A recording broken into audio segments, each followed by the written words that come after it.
সপ্তাহে 4 ঘন্টা কাজ করেও ধনী হওয়া যায়। কেউ যদি এসে তোমাকে এই কথাটা বলে, তুমি কি বিশ্বাস করবে? টিম ফেরিস তার বই দ্য 4 আওয়ার ওয়ার্ক উইকে এই কথাটাই বলেছেন। এই বইতে তিনি শুধু এটাই বলেননি যে এরকম কেন হওয়া সম্ভব, তার সাথে সাথে তিনি এটাও বলেছেন এরকম কি করে সম্ভব। তো প্রথমে দেখা যাক এরকম কেন সম্ভব, তারপর আমি আমার নিজের ইউটিউব জার্নির সঙ্গে রিলেট করে বলবো এরকম কি করে সম্ভব। তো ফার্স্টে কেন সম্ভব? এটা সম্ভব কারণ এটা কোনো কাল্পনিক জিনিস নয়। আজকের দিনে বহু মানুষের জন্য এটা অলরেডি সত্যি হয়ে গেছে। যেমন তুমি যে কোনো ইউটিউব চ্যানেল দেখো যেগুলোতে লাখের উপর সাবস্ক্রাইবার্স রয়েছে, যেমন বিবিকি ভাইন্স বা টিভিএফ, যাদের ভিডিওগুলোতে রোজ লাখ লাখ ভিউজ পড়ে। এবার আমাদের ইউটিউব চ্যানেল অনুযায়ী প্রতি 2000 ভিউতে $1 অ্যাড রেভিনিউ জেনারেট হয়। কেউ যদি সপ্তাহে আরও বেশি ভিডিও আপলোড করে তাহলে তার আরও বেশি অ্যাড রেভিনিউ জেনারেট হবে। তাহলে যদি কোনো চ্যানেলে রোজ 1 লাখ ভিউজও পড়ে তাহলে সেই চ্যানেলে রোজ $50 অ্যাড রেভিনিউ জেনারেট হয়, মানে মাসে 50 × 30 $1,500, যেটা আমাদের ইন্ডিয়ান কারেন্সিতে হয় 1 লাখ রুপিস, মানে মাসিক আয় 1 লাখ টাকা। ভাই, 6 ফিগার মান্থলি আর্নিং ইন্ডিয়ার হিসাবে বড়লোক হওয়ার জন্য যথেষ্ট। এরকম ধনীদের লেখক নিউ রিচ বলেছেন।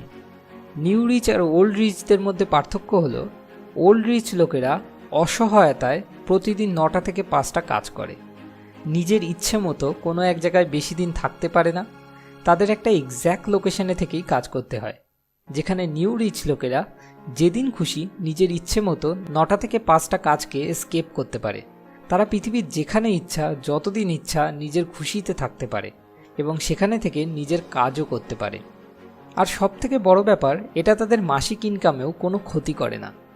তুমি যে কোনো সাকসেসফুল এন্টারপ্রেনিউরকে দেখো, তারা সবাই নিউ রিচ ক্যাটাগরিতে বিলং করে।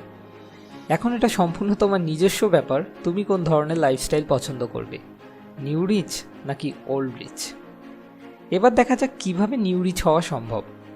আজকের দিনে তো প্রচুর রাস্তা রয়েছে, কিন্তু তার মধ্যে সবথেকে বেশি এফেক্টিভ আর পপুলার রাস্তা হলো এন্টারপ্রেনিউরশিপ। তুমি একটা প্রোডাক্ট তৈরি করো আর তারপর সেই প্রোডাক্টটা ইন্টারনেটের মাধ্যমে বিক্রি করো। এটাই এন্টারপ্রেনিউরশিপের বেসিক ফান্ডা। তুমি তোমার প্রোডাক্টের মাধ্যমে এই সোসাইটির মানুষদের যত বেশি ভ্যালু প্রোভাইড করবে, তোমার প্রোডাক্টের চাহিদা ততটাই বেশি হবে। তো সবার আগে তো তোমাকে এমন একটা প্রোডাক্ট তৈরি করতে হবে যেটা লোকজনের পছন্দ হয়, তাদের কোনো কাজে লাগে। তারপর তোমাকে দুটো জিনিস করতে হবে, একটা হলো এলিমিনেশন আর দ্বিতীয়টা হলো আউটসোর্সিং। এবার আমি আমার ইউটিউব জার্নি দিয়ে রিলেট করে বলবো যে আমি এই দুটো জিনিস কিভাবে অ্যাপ্লাই করেছিলাম। তো প্রথমে হলো এলিমিনেশন। একটা 80-20 প্রিন্সিপাল আছে, যেখানে বলা হয়েছে সবসময় 80% রেজাল্ট আসে 20% কজেস থেকে।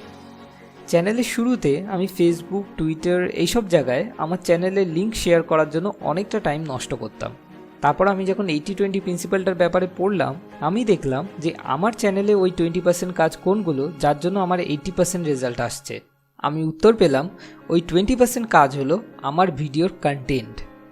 যখনই আমি এটা বুঝলাম, আমি ভিডিওর কন্টেন্টের প্রতি বেশি নজর দিতে শুরু করলাম আর ওই লিঙ্ক শেয়ারিং ওইসব জিনিসগুলোকে এলিমিনেট করে দিলাম।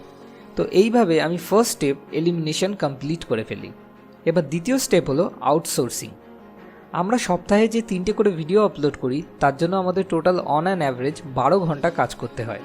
এবার এই কাজে 3টে পার্ট রয়েছে, 1 স্ক্রিপ্টিং, 2 রেকর্ডিং আর 3 অ্যানিমেটিং।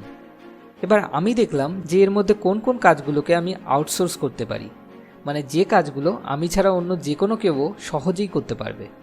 আমি উত্তর পেলাম অ্যানিমেশন বানানো আর স্ক্রিপ্টিংয়ে যে হিন্দি আর ইংলিশ দুটো আলাদা আলাদা ল্যাঙ্গুয়েজে ট্রান্সলেট করতে হয়, এই কাজগুলো অন্য যে কোনো কেউই করতে পারে। তো আমি এই কাজগুলোকে আউটসোর্স করে দিলাম। এখন আউটসোর্সিং করার সময় এটা খেয়াল রাখা খুব দরকার যে সেটা যেন সঠিক লোকের সঙ্গে করা হয়। তো আমি সঠিক লোক খুঁজতে শুরু করলাম। আমার ভাইয়ের ছোটোবেলা থেকেই অ্যানিমেশন শেখার খুব ইচ্ছা ছিল, তো আমি ওকে ভিডিও স্ক্রাইবে কী করে খুব সহজেই অ্যানিমেশন বানানো যায় সেটা শিখিয়ে দিলাম আর অ্যানিমেশন বানানোর কাজটা ওকে দিয়ে দিলাম। এবার বাকি থাকলো ট্রান্সলেশনের কাজ।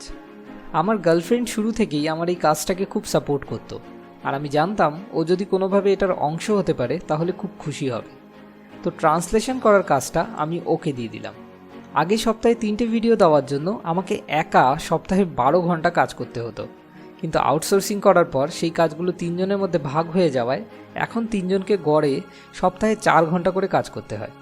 তো টিম সলিউশন ফর লাইফ প্রবলেমসের প্রতিটা মেম্বারের জন্য সত্যি অলরেডি 4 আওয়ার ওয়ার্ক উইক তৈরি হয়ে গেছে।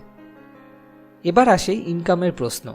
যদিও আমরা এখনো 1 লাখের মতো অত বেশি সাবস্ক্রাইবার্স গেইন করতে পারিনি, তবু যে রেটে সাবস্ক্রাইবার্স বাড়ছে, যদি এইভাবেই বাড়তে থাকে, তোমরা সবাই যদি এভাবেই আমাদের পাশে থাকো, তাহলে আমার পুরো বিশ্বাস আছে আগামী 1 বছরের মধ্যেই সলিউশন ফর লাইফ প্রবলেমসও 1 লাখ সাবস্ক্রাইবারের গণ্ডি পেরোতে সক্ষম হবে। আমি এই জিনিসগুলো টিম ফেরিসের বই দ্য 4 আওয়ার ওয়ার্ক উইক থেকে শিখেছি। যদি তুমি এই প্রসেসটার ব্যাপারে আরও ডিটেলসে জানতে চাও, তাহলে নিচে ডেসক্রিপশানে দেওয়া লিঙ্ক থেকে গিয়ে amazon.in থেকে তুমি এই বইটা কিনতে পারো। পরের ভিডিও পরের শুক্রবার। Thanks for watching.